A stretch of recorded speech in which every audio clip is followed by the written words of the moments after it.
میں عذاب کے بیچ میں مسلط کر دیے گئے. اب دیکھو کیا دیکھا جائے گا. اگر قبر کو آگ سے بھر دیا گیا پھر کیا دیکھو گے؟ وہاں پہ تو مہلت نہیں دی جائے گی, مہلت نہیں ملے گی. وہاں پہ لاکھ توبہ کریں گے, لاکھ گریہ وزاری کریں گے, کوئی فائدہ نہیں ہوگا, کوئی فائدہ نہیں ہوگا. یہاں تک کہ وہ جہنم جس میں اس انسان کو ڈالا جائے گا, کہا گیا ہے کہ جو شخص ایک وقت کی جان بوجھ کر نماز کو ترک کرتا ہے اس کا نام جہنم کے اس دروازے پر لکھ دیا جاتا ہے جس سے اس کو جہنم میں داخل کیا جائے گا. ذرا غور کیجیے پیارو اسلام کے لوگ کیا کر رہے ہیں, کیوں ایسی زندگی گزار رہے ہیں. زندگی آپ جو گزار رہے ہیں یہ اس کے اطاعت کی رب کی اطاعت کے مطابق نہیں گزر رہی ہے, اس کی فرمانبرداری کر کے زندگی نہیں گزار رہے ہیں. اگر خدا نہ خواستہ دنیا سے گئے اور حکم سنایا گیا رشتوں یہ تو ناری ہے, اس کے قبر میں جہنم کی کھڑکی کو کھول دو, اس کے قبر میں عذاب کے فرشتے مسلط کر دو, پھر کیا کریں گے؟ کیا کریں گے؟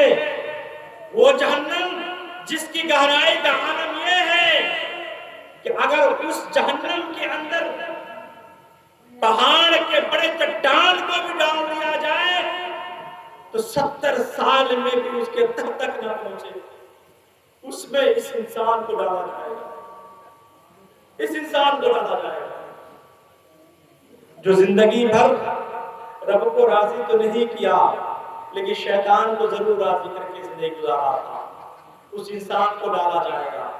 جو اپنے رب کو راضی نہیں کیا تھا اس انسان کو ڈالا جائے گا. جو اپنے رب تبارک و تعالیٰ کی نافرمانی کر رہا تھا اس انسان کے لیے جہنم کو تیار کیا گیا ہے, اس انسان کو اس جہنم میں ڈالا جائے گا. اب ذرا غور تو کیجئے, اس جہنم کے اندر ڈالا جائے گا جس کے تہ کا عالم یہ ہے کہ 70 سال میں بھی پہاڑ کے چٹان اس کے تہ تک نہ پہنچے. اس میں جب اس انسان کو ڈالا جائے گا اس کے اندر سے آواز کیسے نکالو گے؟ کون سنے گا؟ کون فریاد کے لیے پہنچے گا؟ کون تمہاری حمایتی ہوگا؟ کون یارو مددگار ہوگا؟ کوئی نہیں ہوگا. بلکہ کہا گیا ہے قیامت کے دن جب جہنمیوں کو جہنم کے اندر ڈال دیا جائے گا تو جہنمی رب تبارک و تعالیٰ کی برگاہ میں عریضہ پیش کریں گے اور جو دروغہ جہنم ہے اس سے کہیں گے کہ میرے رب کے برگاہ میں سفارش پہنچا دیا جائے کہ رب تبارک و تعالیٰ مجھے پھر سے ایک مرتبہ مہلت دے دے اور دنیا میں بھیج دے تاکہ اب دنیا میں جو ہم زندگی گزاریں گے ایک ایک لمحہ اس کی اطاعت اس کی بندگی میں گزارتے چلے جائیں گے. نافرمانی میں ہماری زندگی کا کوئی حصہ نہیں گزرے گا. جب یہ بات وہ فرشتہ سنے گا تو 70 سال میں تو یہ بات کو سنے گا, اور جب 70 سال میں یہ بات سنے گا تو فرشتہ جہنم میں سے مخاطب ہوگا. جہنمی پکاریں گے فرشتے کو. جب یہ بات سنے گا تو کہے گا جہنمی بولو کیا بول رہے ہو؟ تو جب جہنم یہ جملہ بولیں گے کہے گا ٹھیک ہے رب کی برگاہ میں, رب کی برگاہ سے تمہاروں کے بارے میں تمہاری سفارش پیش کرتا ہوں, دیکھتا ہوں کہ کیا حکم آتا ہے. پھر 70 سال میں رب کی برگاہ سے جواب لے کر آئے گا تو کیا لے کر آئے گا کہ جو جہاں ہے وہیں رہے. یہ جواب ہے. وہ جہنم جس کے سختی کا عالم یہ ہے اگر اس کے اندر اس کے سختی کا عالم یہ ہے کہ اس کے سوئی کے ناکے کے برابر اگر کھول دیا جائے تو پوری دنیا اس کی گرمی سے تباہ و برباد ہو جائے. وہ جہنم جس کا عالم یہ ہے اگر اس کی جہنمیوں میں سے کسی ایک جہنمی کو دنیا میں ظاہر کر دیا جائے جو اس کو دیکھے وہ ہلاک ہو جائے، اس کی بدبو برداشت نہ کر سکے ہلاک ہو جائے، اس میں اس انسان کو ڈالا جائے گا۔ کیا پیارو محترم اسلامی بھائیوں، کیا یہ ہمارا جسم قیامت میں پتھر کا ہو جائے گا؟ کیا ہمارا جسم لوہے کا ہو جائے گا، یا پھر وہ جو جسم ابھی ہے وہی جسم رہے گا؟ کون سا جسم رہے گا؟ ہم تو ایک ناقص ہیں، اور ناقص ہونے کے ساتھ ساتھ ہم کمزور بھی ہیں۔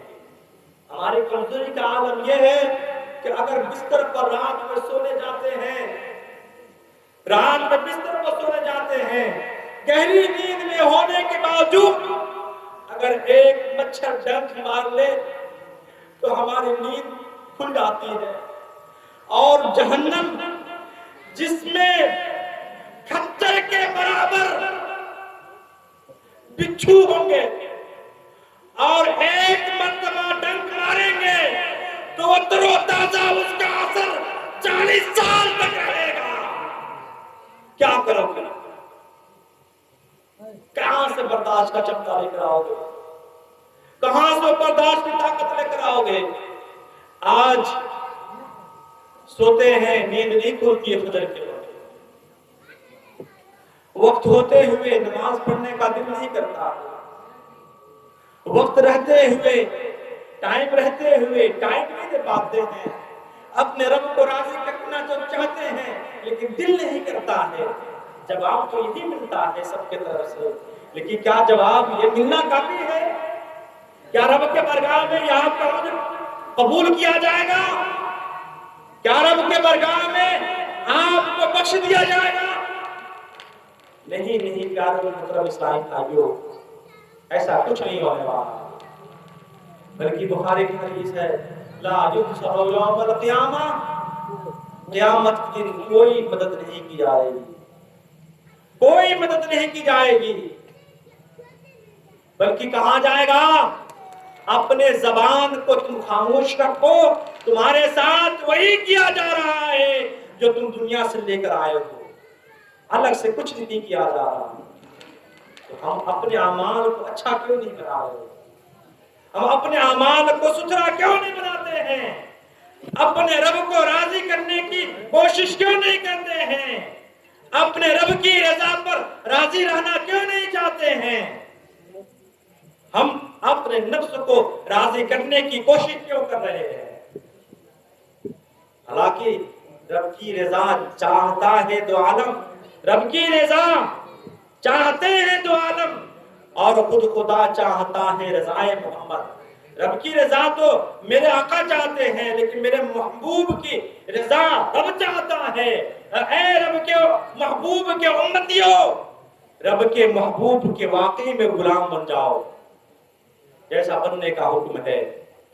اپنے ذمے نماز کو نافذ کر لو، نماز فرض ہے، کسی وقت کی کوئی نماز معاف نہیں ہے۔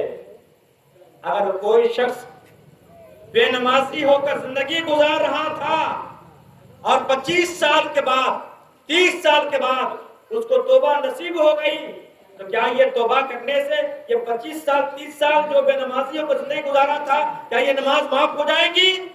کہا گیا نہیں، جب وہ بالغ ہوا تھا اس وقت سے لے کر یہ 25 سال کی جو زندگی کا جو عرصہ ہے، مثال کے طور پہ 10 سال باقی رہ گئے، یعنی اس پر 10 سال پہلے نماز فرض ہو گئی تھی لیکن اب اس نے توبہ کیا۔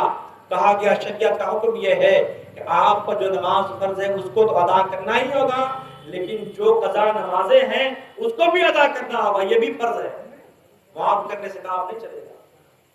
لاکھ آپ آنسو بہائیے، لاکھ رب کو راضی کرنے کی کوشش کیجیے، لیکن جب تک آپ اپنے نمازوں کو جو گزشتہ نمازیں ہیں ان کو ادا نہیں کر لیتے، اپنے رب کو راضی نہیں کر سکتے۔ پیارو رب اسلام بھائیو، ہمارے پاس دو تعداد ہیں، ایک تعداد نماز نہیں پڑھتی اور ایک تعداد ہے جو نماز کو شروع کی، کسی نے 30 سال کی عمر میں شروع کی، کسی نے 50 سال کی عمر میں شروع کی، لیکن اس وقت سے نماز کو کنٹینیو رکھتے ہیں، لیکن جو نمازیں رہ گئی تھی اس کی ادائیگی نہیں ہو پا رہی ہے، ادائیگی نہیں ہوتی ہے۔ کیا ہے یہ معاف ہو جائے گا؟ نہیں معاف ہوگا۔ اپنی نمازوں کا حساب لگا کر، جو قضا نمازیں ہیں ان کا حساب لگا لیجئے، اس کا ڈائری بنا لیجئے، اس کو لکھ لیجئے، اور جس طریقے سے آپ کے پاس کوئی مزدوری کرنے کے لیے آتا ہے، دہاڑی پر کام کرنے کے لیے آتا ہے، آپ کے پاس ڈائری ہوتی ہے، رجسٹر ہوتا ہے، اس میں لکھتے ہیں، اس کا نام بھی لکھتے ہیں، تاریخ بھی ڈالتے ہیں، پورا منظم طریقے سے آپ کے پاس ایک ڈائری ہوتی ہے۔ اسی طریقے سے آپ کے پاس ایک ڈائری ہونی چاہیے جو قضا نمازوں کے نام سے وہ ڈائری ہونی چاہیے جو آپ جو قضا نمازیں ہو گئی تھی آپ اس کو پڑھیے اور اس پر ٹک لگاتے چلے جائیے، پڑھتے چلے جائیے، ٹک لگاتے چلے جائیے، یہاں تک کہ جب آپ کی موت ہو تو کوئی یہ آپ کے ذمہ کوئی بھی نماز قضا نہ رہ جائے۔ ایسے بندے بندے سے نہیں گزارتے۔ تو یاد رکھیے، جس اولاد کے لیے، جن بچوں کے لیے، جن کے لیے سب کچھ آپ نے کیا ہے، کوئی جواب نہیں آتا۔ قیامت کے دن کچھ لوگ ایسے بھی ہوں گے کہ جن کو جنت میں جانے کا حکم دیا ہے، جنت میں جاؤ، جب وہ جنت میں جائیں گے دروازے سے روک دیا جائے گا، اب کہا جائے گا اے شخص اب تم کو جنت میں نہیں جانا ہے بلکہ اب تم کو جہنم کی طرف جانا ہے۔ جنت سے روک دیا جائے گا، اس نے جنت کے مناظر کو دروازے سے دیکھ چکا ہوگا، اور پھر اس کو روکا جائے گا، اے مولانا پہلے تو جنتی تھا اب تو جہنمی ہو گیا ہے، کیوں؟ ایسا کیسے ہوگا؟ جب حقوق العباد کا مسئلہ بھی سامنے آئے، جب کچھ لوگ ایسے ہوں گے جن کو جنت کا پروانہ ملا ہوگا، لیکن جب حقوق العباد سامنے آئے گی تو پھر سے ان کا حساب کتاب شروع ہوگا، پتا چلے گا فلاں جنت کی طرف جا رہا ہے، تو رب تبارک و تعالیٰ کی طرف سے حکم ہوگا اے فرشتوں کو، اب وہ پہلے جنتی تھا اب وہ جہنمی ہو چکا ہے، لہذا وہ جنت کی طرف نہیں اب بلکہ جہنم کی طرف جائے گا۔